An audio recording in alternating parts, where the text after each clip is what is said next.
Hi everyone, we're going to solve each equation using mainly the distributive property of arithmetic. Then we're going to use our properties of equality to solve each equation. And we're doing these three problems. We're also going to check our solution. So here's the first one, and the first one we want to do is do the distributive property here. And we're going to go ahead and just multiply each term like this. So negative 6 times a is negative 6a, and negative 6 times a positive 3 is a negative 18. Negative times a positive equals 9. The next thing we're going to do is use our addition property of equality and add 18 to both sides of the equation. So this would be our zero property. That's going to be 0. So we have negative 6a. It's zero property of addition.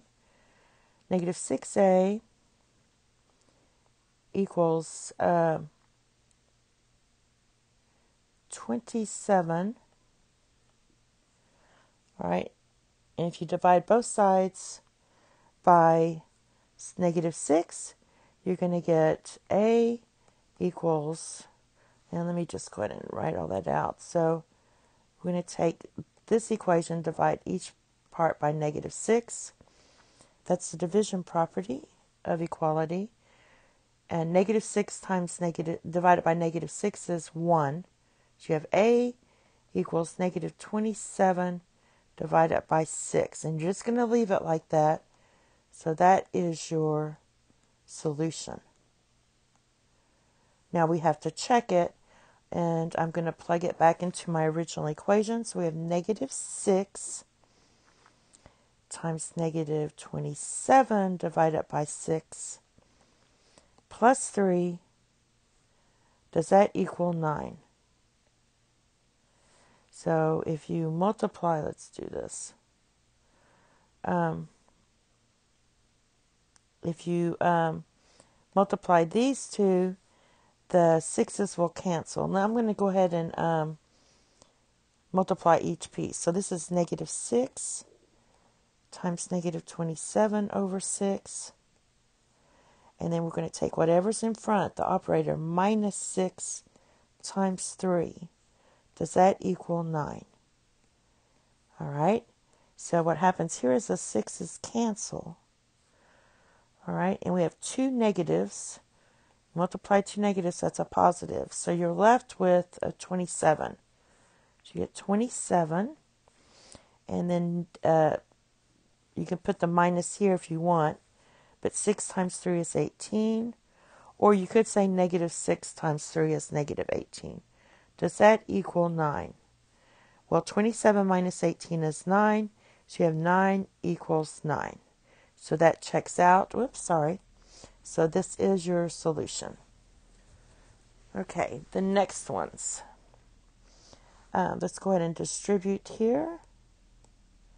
So we have negative 8. Negative 2 times negative 2x is positive 4x. Equals negative 16. Now what I'm going to do is, by collecting like terms, I'm going to use the addition property of equality. And you can zero that out. That's zero property of addition. So that's 0 plus 4x. And then you combine these. Negative 16 plus 8 is negative 8. So you have 4x equals negative 8. And you divide. So this is your zero property. Divide both sides by 4. This is your division property of equality. 4 divided by 4 is 1, so you have x equals negative 2. Solution set is negative 2. Now we're going to plug that back into our original equation with our property of substitution. So we write negative 2, 4 minus 2, everywhere there's an x, put negative 2, and see if that equals negative 16. So let's check it out. Let's take care of this parentheses thing. We have negative 2 negative 2 times negative 2 is positive 4. So just write plus 4. Does that equal negative 16? Put a little question mark. So now let's combine those two. And then we have negative 2 times negative 8. It's negative 16, which does equal negative 16. So our solution is correct. And the last one, I'm going to go a little faster. So we have negative 15. Negative 3 times positive 3x is negative 9x equals 4. Use your addition property of equality. That gives you 0 equals 19. All right. Now we're going to use our 0 property and get negative 9x equals 19. And division property means divide both sides of the equation by negative 9. So you get x equals 19 divided by negative 9.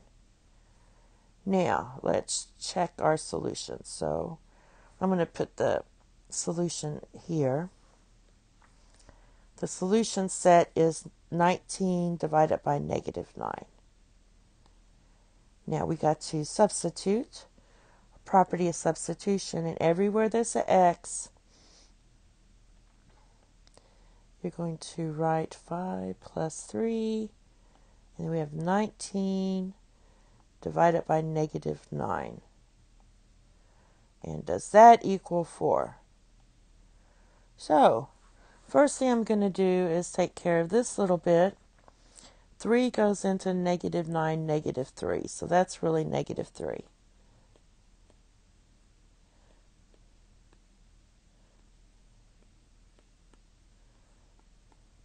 All right, now we can distribute. So we have negative 3 times 5 and plus negative 3 times 19 over negative 3. Does that equal 4? All right, so this is negative 15. That one's easy. These two cancel. They're both negative 3, so that's going to give you a 1. 1 times 19 is 19. So we have negative 15 plus 19, so that's 4. And 4 equals 4. So our solution here is correct. And that's it. Thank you. Have a nice day. Bye-bye.